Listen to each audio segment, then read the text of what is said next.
করে বসে বসে নারী পুরুষের কাছে ইমাম মেহেদীর নাম ইমাম মেহেদী আখেরা।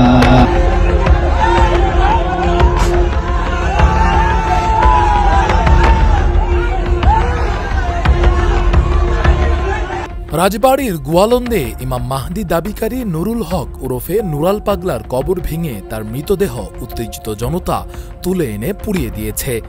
শুক্রবার দুপুরে জুমার নামাজের পর গোয়ালন্দ পৌরসভার ৫ নং ওয়ার্ডের জুরান মোল্লাপাড়া এলাকায় এ ঘটনা ঘটে বলে গোয়ালন্দ উপজেলা নির্বাহী কর্মকর্তা নাহিদুর রহমান জানান।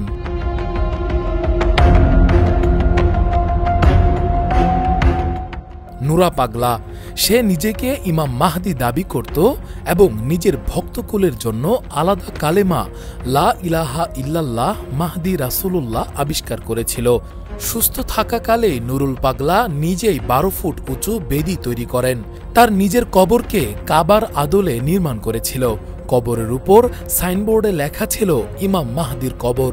এমনকি সে পবিত্র আল কোরআনকে ভোজপাতা বা মূল্যহীন বলে অপমান করত। স্থানীয় সূত্রে জানা যায়, ৮০-র দশকে নিজ বাড়িতে দরবার শরীফ গড়ে তোলেন নুরাল পাগলা। তিনি নিজেকে ইমাম মাহদী দাবি করেন, নতুন কালিমা আবিষ্কার করেন এবং কোরআনকে অবমাননা করার মতো কাজ করেন বলে অভিযোগ রয়েছে। এসব কর্মকাণ্ডে বহু বছর ধরে এলাকায় বিতর্কিত হয়ে ওঠেন তিনি। ইমাম মেহেদী সোনারি বাংলায়।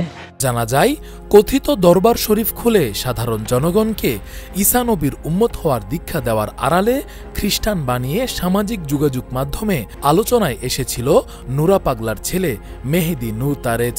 এরপর থেকে ঢাকায় বসে ঈসা আলাইহিস সালামের ধর্মের নামে কার্যক্রম চালাচ্ছিলেন তিনি। তার বাবার নামে দরবার শরীফ বানিয়ে মানুষকে ভক্ত অনুসারীও বানাচ্ছিলেন।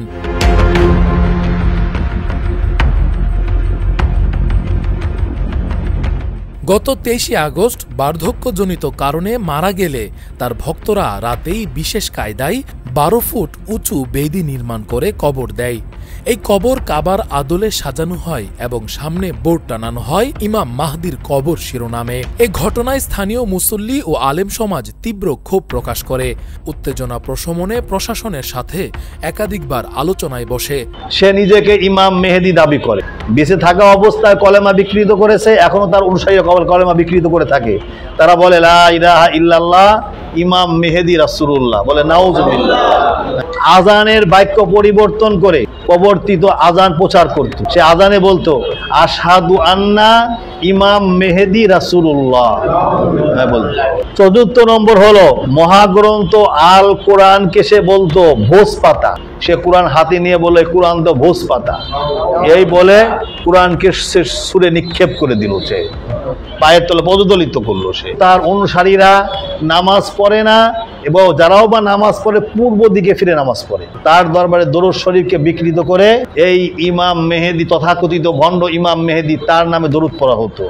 তার মৃত্যুর পরে তার কবরটাকে ১২ ফিট উঁচু বেদি করে সেখানে খ্রিস্ট ধর্মের নাম, সে মুসলমান কিন্তু কবরটা দেওয়া হয়েছে খ্রিস্ট ধর্মের অনুযায়ী, অর্থাৎ ১২ ফিট উঁচু করে, যেটা কোরআন সুন্নাহ বহির্ভূত।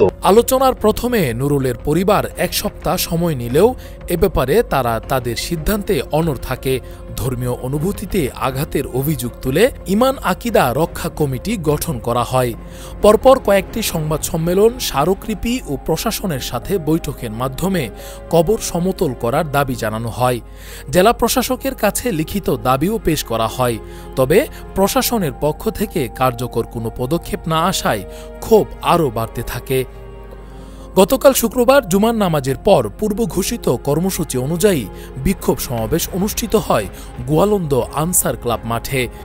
সমাবেশে ইমাম কমিটি, জামায়াতে ইসলামের নেতারা, স্থানীয় বিএনপি নেতৃবৃন্দ সহ বিভিন্ন ইসলামী দলের প্রতিনিধিরা বক্তব্য দেন।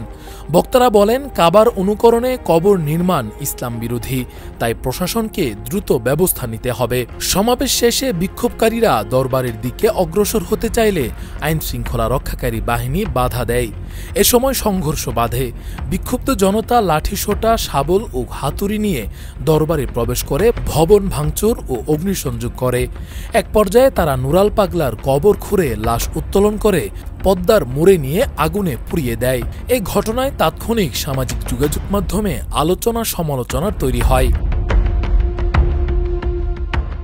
এ বিষয়ে হেফাজতে ইসলাম বাংলাদেশের যুগ্ম মহাসচিব দেশের প্রখ্যাত আলেম শাইখ হারুন ইজহারের সাথে কথা বলে ফেস দ্য পিপল তিনি বলেন, নুরাল পাগলা কেন্দ্রিক যে শিরকের চেতনার যে চর্চা হচ্ছিল, আমরা এটার ঘোর বিরোধিতা করি এবং সাধারণ জনতার এটার বিরোধিতা করার অধিকার আছে, এটা প্রতিবাদ করার অধিকার আছে, এই শিরককে প্রতিবাদের অধিকার আছে। তবে সেটাতে যে জোর খাটানো হয়েছে, যে ত্রাস সৃষ্টি করা হয়েছে, যে অধিকার লঙ্ঘন করা হয়েছে, আমরা আবার সেটার বিরোধিতা করি। আমরা আবার এটা শিরকের সাথে কোনো কম্প্রোমাইজ থাকবে না।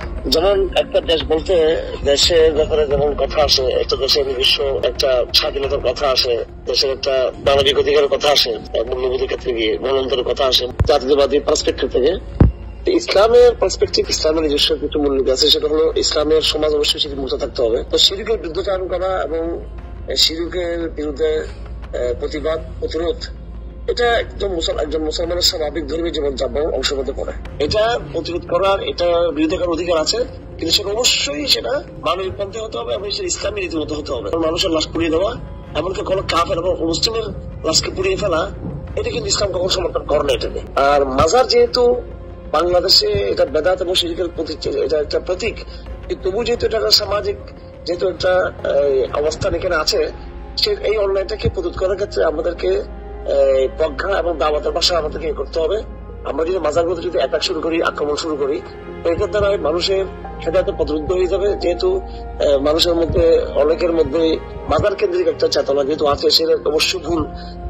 এটাকে দাওয়াতের ভাষায় এবং প্রতিবাদের ভাষায় এটাকে ওইভাবে এটাকে ফাংশন করতে হবে। সবশেষে তিনি বলেন, নুরাল পাগলার শিরকের চেতনার যে চর্চা হচ্ছিল, আমরা এটার ঘোর বিরোধিতা করি। সাধারণ জনতার এ ব্যাপারে প্রতিবাদ করার অধিকার আছে, তবে এই প্রতিবাদে যে ত্রাস সৃষ্টি করা হয়েছে, আমরা এটার বিরোধিতা করি। প্রত্যক্ষদর্শীরা জানান, আলেম ওলামা শুরু থেকেই জনগণকে সংযত থাকার আহ্বান জানালেও উগ্র জনতার একটি অংশ নিয়ন্ত্রণের বাইরে চলে যায়। পুলিশ ও প্রশাসনের গাড়ি ভাঙচুর করা হয়, বেশ কয়েকজন আহত হয়েছেন বলে জানা গেছে। এ ঘটনায় গোয়ালন্দঘাট থানার ভারপ্রাপ্ত কর্মকর্তা ওসি রাকিবুল ইসলাম জানান, থানার উপপরিদর্শক সেলিম বাদী হয়ে আজ ভোরে ৩৫০০ অজ্ঞাত ব্যক্তির বিরুদ্ধে মামলা করে। মামলায় পুলিশের উপর হামলা, সরকারি দায়িত্ব পালনে বাধা, সরকারি সম্পত্তি ভাঙচুর ও অগ্নিসংযোগের অভিযোগ আনা হয়েছে। এ বিষয়ে আরও জানতে ফেস দ্য পিপল কথা বলেন ইসলামী আলোচক মাওলানা আবু মোহাম্মদ রহমানের সাথে। তিনি বলেন, মুসলমানদের কাছে সবচেয়ে প্রিয় স্থান বাইতুল্লাহ তথা আল্লাহর ঘরের আকৃতিতে তিনি তার কবরকে তৈরি করে মুসলমানদের হৃদয়ে রক্তক্ষরণ ঘটিয়েছেন। ওই এলাকার তৌহিদি জনতা প্রশাসনকে বারবার বিষয়টি জানিয়েছেন, কিন্তু প্রশাসন নীরব ভূমিকা পালন করার কারণে মুসলমানদের হৃদয়ে যে ক্ষোভ, তারই বহিঃপ্রকাশ এখানে ঘটেছে। তৌহিদি জনতা উত্তেজিত হয়ে লাশের গায়ে কখনোই আগুন দিতে পারে না। আমাদের আবেগকে নিয়ন্ত্রণ রাখতে হবে। আমি বাতিল বা শিরকের প্রতিবাদ করব, সেটা কোরআন এবং সুন্নাহ সমর্থিত পদ্ধতিতে হবে। কোনো লাশকে কবর থেকে উঠিয়ে জ্বালিয়ে ফেলা, এটা কোনোভাবেই ইসলাম সমর্থন করে না। আসলে মিডিয়া অনেক সময় তিলকে তাল বানায়। মিডিয়া যেভাবে এখানে হাইলাইট করছে, বিষয়টি আসলে এরকম নয়। কেননা আসল বিষয়টি অনুধাবন করতে হলে আমাদেরকে পিছনে যেতে হবে, যে এর দীর্ঘদিনের যাবৎ তিনি নিজেকে ইমাম মাহদি দাবি করেছেন, ইসলামকে বিকৃত করেছেন, বাইতুল্লাহকে অবমাননা করেছেন। এই বিষয়গুলো মিডিয়া হাইলাইট না করে বরং মিডিয়া একতরফাভাবে এখানে প্রচার চালানো হচ্ছে। আমি বলবো যে এটা হলুদ সাংবাদিকতারই একটা বহিঃপ্রকাশ এখানে ঘটছে। এ ঘটনার পর স্থানীয় জনমনে বিভাজন দেখা দিয়েছে। একদিকে নুরাল পাগলার কর্মকাণ্ডে ঘৃণা ও ক্ষোভ, অন্যদিকে লাশ পুড়িয়ে ফেলার মতো কাজের প্রতি তীব্র নিন্দা। পর্যবেক্ষকরা বলছেন, এ ঘটনার মূল দায় প্রশাসনের গাফিলতির। জনগণ ও আলেম সমাজ আগে থেকেই দাবি জানালেও তা আমলে নেওয়া হয়নি, ফলে উত্তেজনা দমন না হয়ে বিস্ফোরিত হয়েছে। এখন পুরো দায়ভার সাধারণ মুসলিমদের কাঁধে চাপানোর চেষ্টা চলছে। ইসলামী চিন্তাবিদদের মতে এ ঘটনা আমাদের সামনে স্পষ্ট শিক্ষা হাজির করেছে। ইসলাম বিরোধী কর্মকাণ্ডের বিরুদ্ধে জনগণের ক্ষোভ স্বাভাবিক, তবে এর প্রতিক্রিয়া শরীয়তের সীমা অতিক্রম করলে তা ইসলামের নয়, বরং ইসলাম বিরোধীদেরই শক্তিশালী করে।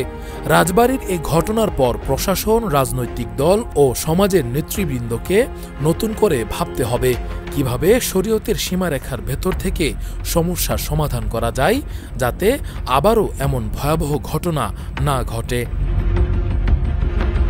রাকিবুল ইসলাম রইস, ফেস দ্য পিপল।